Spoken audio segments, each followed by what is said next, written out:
Pharmacokinetics refers to the movement and modification of medication inside the body. Or more simply, it's what the body does to this medication and how it does it.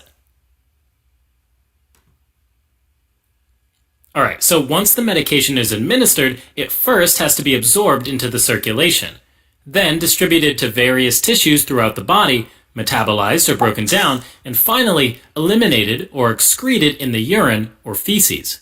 You can remember this as ADME: absorption, distribution, metabolism, and excretion. Okay, now let's focus on a process called elimination, which is often confused with the process of excretion. Elimination is the removal of a medication from the body. Now this can be accomplished through metabolism, where the medication is broken down into inactive metabolites, or through excretion, which is when the intact medication is transported out of the body. This can happen through a number of ways, but the most common route is through urination. So the major function of the kidneys is to clear metabolic waste material and foreign substances, like medications, from the body by filtering the blood. Now zooming in on a nephron's tubule, each one is lined by cells that have two surfaces. One is the apical surface, which faces the tubular lumen, and the other is the basolateral surface, which faces the peritubular capillaries, which run alongside the nephron. Alright, so first, certain medications in the circulation can be filtered out with the other metabolic wastes when the blood goes through the glomerulus.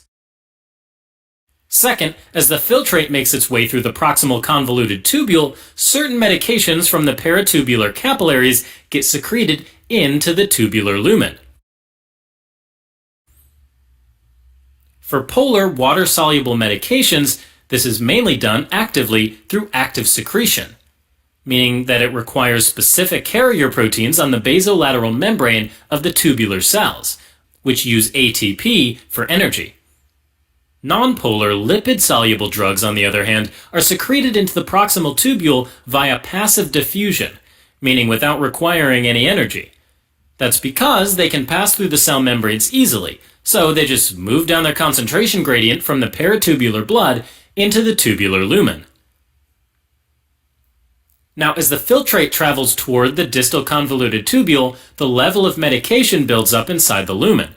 So, its concentration rises higher than the peritubular capillaries. Now, if the medication is nonpolar and lipid-soluble, it may passively diffuse out of the tubular lumen and back into the peritubular circulation. On the flip side, polar and water-soluble medications can't cross the membranes of tubular cells, so they get trapped inside the tubular fluid and are eliminated from the body with the urine. Next, the acidity of the urine will also affect excretion. Most medications are either weak acids or weak bases, and they can exist in both an uncharged, nonpolar lipid-soluble form as well as a charged, polar, water-soluble form. The ratio between the two forms is determined by the pH of the urine and by the strength of the weak acid or base, which is mainly shown by the ionization constant pKa. The pKa is the pH at which concentrations of the uncharged and charged forms equal each other. So, let's say we place a weak acid, HA, in alkaline urine with a higher pH than the pKa. Since there are less hydrogen ions around, it's going to give up its own hydrogen ion and turn into its charged form, A-. Since it's now polar, it can't pass back through the tubular cell's membrane. On the flip side, let's put a weak base, B, into acidic urine, with a pH lower than its pKa.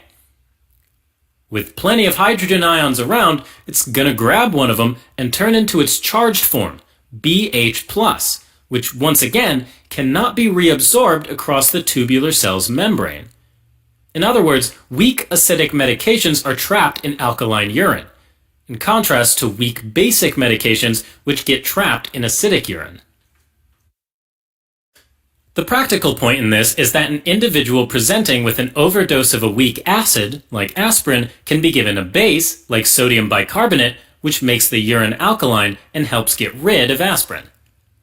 Likewise, overdose of a weak base, like amphetamines, can be treated by acidifying the urine with ammonium chloride. Okay, now aside from the kidneys, excretion of medications can also take place through the bile and feces. So, orally administered drugs that don't get absorbed from the gastrointestinal tract are directly passed in feces. Some drugs that are absorbed in the gastrointestinal tract enter the enterohepatic circulation to get to the liver. Here, they bind to bile, which is excreted back into the intestine and then leaves the body through the feces. Also, many inhaled anesthetics get eliminated by the lungs through the exhaled air. Aside from these main routes of excretion, small amounts of certain medications can leave the body in breast milk, sweat, saliva, and tears. Okay, now that we understand excretion, let's look at clearance. The term clearance of a medication, abbreviated as CL, refers to the volume of plasma cleared of a medication per unit of time. Total body clearance, or CL total for short, is actually a sum of the various clearance routes. So, total clearance equals renal clearance plus hepatic clearance plus lung clearance plus other clearance. And it can be calculated by dividing the rate of elimination, or how quickly a medication is eliminated, by concentration of that medication in the plasma. And it's usually measured in milliliters per minute, or liters per hour. Alright, the rate of elimination is determined by the elimination kinetics. Most medications are eliminated through first-order kinetics. What this means is that the rate of elimination is directly proportional to the concentration of that medication in the body. In other words, the absolute amount, or milligrams eliminated per unit of time, may change, but the fraction eliminated always remains the same. So, for example, let's say we started with a plasma concentration of 100 milligrams per liter of drug A and eliminated 50% of it each hour. Why don't we plot this onto a nice graph, with the plasma's concentration of the medication on the y-axis in milligrams and the time in hours on the x-axis. So, after the first hour, we'll go from 100 milligrams per liter to 50 milligrams per liter, so we'll have eliminated 50 milligrams per liter. Then, the second hour will eliminate 50% of what's left, so we'll go from 50 milligrams per liter to 25 milligrams per liter. And then the third hour will go from 25 to 12.5 milligrams per liter, and the fourth hour from 12.5 to 6.25 milligrams per liter, and so on.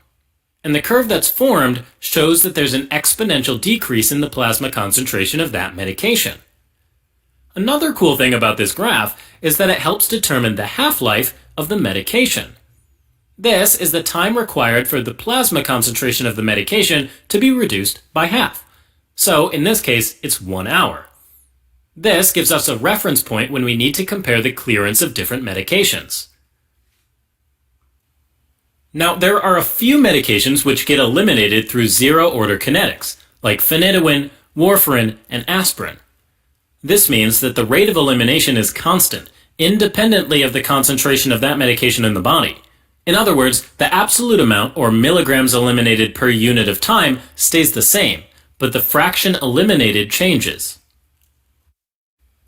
So, let's say we started with a plasma concentration of 100 milligrams per liter of drug B, and we'll always eliminate 25 milligrams per liter each hour. Why don't we bring back that graph we had before, with the plasma's concentration of the medication still on the y-axis and the time still on the x-axis. During the first hour, we'll go from 100 to 75 milligrams per liter. Then, after the second hour, we'll go from 75 to 50, then from 50 to 25, and then down to 0. So what we get is a straight line.